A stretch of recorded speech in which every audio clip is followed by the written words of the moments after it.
I can't think of anything more toxic in public schools than children being indoctrinated and not taught how to read. So the only thing the AP got wrong there was the fact that they put quotations around parental rights. We certainly are a parental rights organization. And what you're seeing is over 120,000 moms and dads coming together to put students first in schools. A Moms for Liberty co-founder went on Fox News for a friendly opportunity to claim that they exist to fight against kids being indoctrinated in school.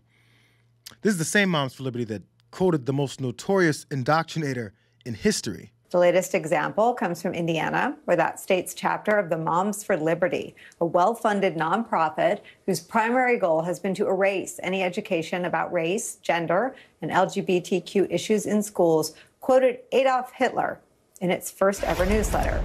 The quote was included at the top of the page alongside a description of a successful campaign to remove books from the teen section of the library. But don't worry. They only quoted Hitler to warn about the opposition adopting his belief system, not them. I guess that's why they apologized for it, but not without this BS excuse. Yes, we have been called everything: racist, transphobe, bigot, Nazi now, apparently, for quoting Hitler and wanting to sound out a warning cry about the fact that, the other regimes in other parts of the world and history have used schools to indoctrinate kids. American parents are watching this happen in American classrooms. All of America is watching this happen. I think the fact really is, John, we are disrupting the balance of power in public education. Teachers unions, 99% of donations from teachers unions go to Democrats. And we're calling out the failure in America's public schools and looking to the people that have been controlling the schools. And those are the teachers unions. So they're not following Hitler's playbook at all, according to them. They're just going after teachers and their unions so they can steer kids away from acceptance and understanding of others. That's the plan. After Adolf Hitler was appointed Chancellor of Germany in 1933, the Nazis moved quickly to control education and the schools.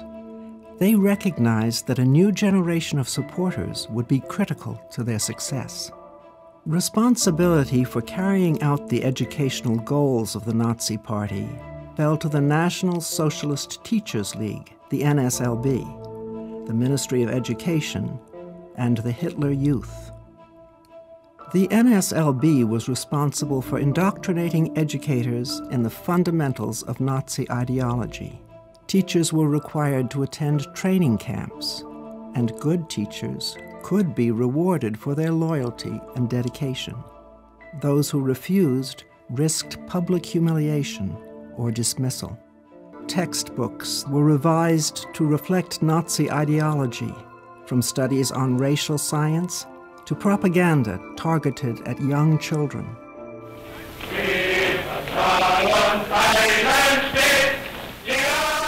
The Nazis also relied on the Hitler Youth to indoctrinate a new generation. "I begin with the young," said Adolf Hitler.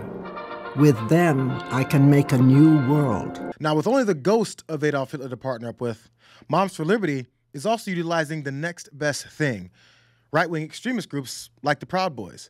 For the last couple of years that we've been talking about fights at school boards, shutting down school board meetings, and we've been, talking about how the Proud Boys are showing up. Well, who's bringing the Proud Boys? It's the Moms for Liberty.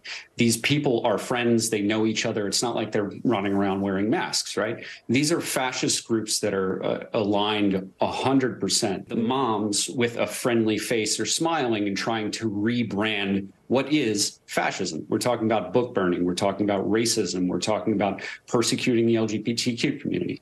Like, these are the Proud Boys with a wig and lipstick. That is all that they are. So Moms for Liberty portrays themselves as a group that empowers parents' rights in the classroom. So why are these guys their allies? As far as Wisconsin goes, it's definitely more like a cult than a brotherhood.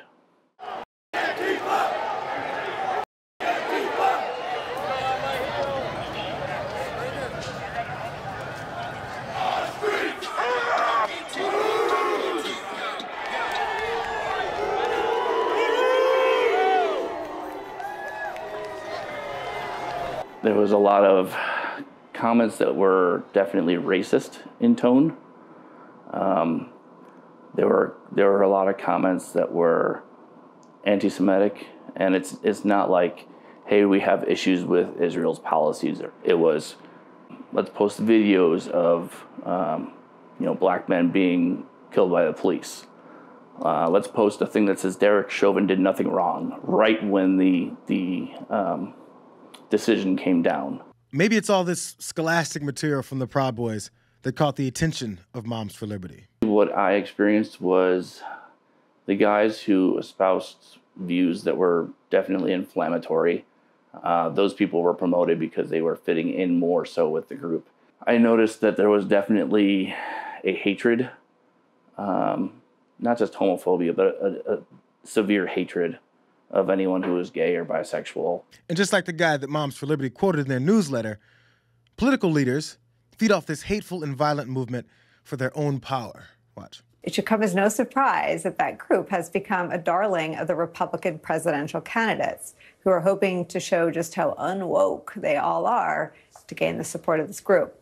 Earlier today, the disgraced ex-president, as well as Florida Governor Ron DeSantis and former UN Ambassador Nikki Haley, leaned in to their anti-woke agendas during the Moms for Liberty Summit